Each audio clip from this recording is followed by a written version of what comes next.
Brangus tautiečiai, jūs galite klausti, kur yra jaunoji karta? Kodėl jie tyli? Kodėl tiek mažai jaunų žmonių susirenka į tokius renginius kaip šis? Atsakymas labai paprastas. Jie bijo. Kalbėti apie Lietuvą šiandien reiškia kalbėti apie baimę. Nes ar gali nebijoti jaunas žmogus, kada bijo jo autoritetai? Universiteto žmonės nuolat kalba apie problemas, kurias bijo patys spręsti. Jie verkšlena dėl jiems nepatinkančių pertvarkų, bet bijo pasirašyti viešus pasireiškimus. Jie bijo viešai kalbėti, bijo kovoti už savo idėjas, jie bijo netekti darbo vietų, kolegų užtarimo, nes kitai problemų turės jų studentai. Dėl to ir studentai bijo kalbėti. Ir šiandienos mitinguose taip pat daugelio jų nėra, nes jie nenori rizikuoti savo ateitimi. Kaip mes galime nebijoti, kai susidorojimo su neįtikusiu akademiku yra vienas juokas? Kaip mes nebijosime, kai vienam dėstytojui daugkartinis skundas nieko nereiškia, o kitam iš praeities iškapstyta vienkartinės pastaba gali garantuoti bedarbystę? Ko jaunąją kartą moko baimės pritvinkęs universitetas? Jis moko pataikavimo, savų dangstymo ir veidmainystės. Jis moko, kad trapiu atlyginimu nukirstas liežuvis yra vienintelė laisvės forma. Ar jums tai atrodo normalu? Kai universitete atvirai tyčiojamas iš Lietuvą iškilių istorinių asmenybių, kai skurdinama su lietuvybė susijusios studijos, kai mažinami iškilių akademikų etatai, atiminėjami ilgamečiai, gerai lankomi autoriniai kursai, kai universitetai stoja vis didesni beraščiai ir studentų lygis siekia neregėtas žemumas, kai studentai darosi vis abejingesni savo šalies likimų ir nebemato joje savo ateities, ką mes darome? Mes ir toliau svaigstame apie tai, kaip viskas mums sekasi, kaip kylame reitinguose ir kaip niekada dar negyvename taip gerai. Tai yra pasityčiojimas iš Lietuvos ateities. Iš mūsų atėmė drąsą ir pasitikėjimą. Mes bijome savo pačių minčių, nes baimės agentais tapę studentai ėmė tyčiotis vieni iš kitų. Išdrįsti kažką pasakyti kitaip nei padiktuota konjunktūros, tai stoti skersai kelio universitetui, jo misijai ir apskritai teisingai politikai, kurios monopolį užėmė liberalių pažiūrų žmonės, paskelbė karą bet kam, kas nesutinka su jų liberalizmu. Mumise išugdyta baimė virto gailesčiu. Mums gaila savo laiką aukoti ir bent žodžiais apginti tuos, kurie už mus kadaise aukojo gyvybės. Mums gaila daryti kažką dėl kitų. Mums gaila atsitraukti nuo neįpareigojančių kasdienių rūpesčių, kad tik neturėtume rimtesnių problemų, kad tik nebūtume spaudžiami, kad tik nebūtume išjuokiami, kad tik nepasirodytume nepažangus ir netolerantiški.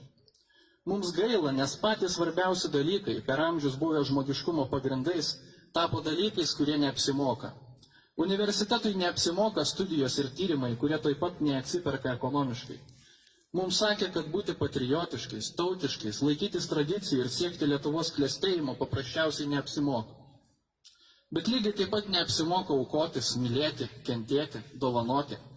Iš tikrųjų neapsimoka tik patys svarbiausi dalykai, kurių atsisakymo kaina yra žmogiškumo, o kartu su juo ir lietuvių tautos išnykimas.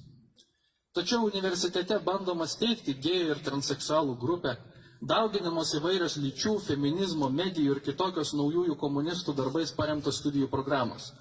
Čia jau apsimoka, čia viskas pažangu ir tolerantiška. Kas nesutinka, tie yra minties nusikaltėliai. Mes tokiai tolerancijai universitete šiandien norime pasakyti griežtą ne. Nėra jokios laisvės ir jokios demokratijos ten, kur žmogus negali laisvai kalbėti, kur jį kausto baimę, kur ateiti į mitingą ir atstovėti už tau svarbės idėjas paprasčiausiai neapsimoka, nes rizikuoja savo ateitimi. Ne, tai ne studentai bailiai, tai ta nesveika baimės atmosfera, kurią laikas užbaigti. Tauta bunda, bet jaunimas vis dar miega. Ir jo nepažadinus, tautos prabudimas taps tik paskutinė jos egzistencijos valanda. Kad taip nenutiktų, tai reikia paprasto dalyko. Tautai ir valstybei atsidavusio universiteto, kurio pagrindas būtų laisvė. Mūsų priešai sako, kad laisvė yra ir kad būtent mes norime įtvirtinti vieną ideologiją. Tačiau ta laisvė ribojama kitokį jo supratimą turintiems žmonėms, kurie nemano, kad išsivaikščiojimas yra pozityvi valstybės strategija, kurie netiki, kad galima tylėti apsimetant, jog nieko nevyksta, kai Europoje vyksta transformacijos, apie kurias dar ilgai rašys istorijos vadovėliai. Formaliai laisvė egzistuoja, tačiau su žiaurių ir subtilių sankcijų baime. Tokiai laisvė dangstomai baimiai mes šiandien sakome ne. Ne, gerbėmėji, universitetinė baimės atmosfera, palydima patyčių, marginalizavimo, etikečių klijavimo ir tyčinio sąvokų painėjimo yra visiškai priešinga laisvei, nes baimė yra vergovės ir totalitarizmo šaltinis. Tikroji universiteto vizija yra pažangusis globalitarizmas, jau eilę metų dominuojantis ir valdžios koridoriuose. Tai šimtus tūkstančių lietuvių, ypač dar jaunų, privertė iš tiesų padaryti pažangą ir žengti anapus noro gyventi Lietuvoje. Tokia strategija yra pražūtinga, todėl privalome sugrąžinti universitetą tautai ir valstybei tam, kad sugrąžintume jaunimą, nes be jo universitetas, kad ir koks pažangus, neturi absoliučiai jokios prasmės. Šiandien pažangiajam globalitarizmui mes garsiai tariame – ne. Įveikime baimę ir abejingumą, kad pelnytume laisvę, kurios vardu niekas nediktuoja, ką daryti apsimoka, ko neapsimoka, kurios vardu niekas mums nesakys, kad stiprus mūsų tautos namai globaliame pasaulyje neapsimoka. Gerbėmieji, išsklaidykime globalizmo miražą. Tai gyvuoja lietuvių tauta ir jos laisvė.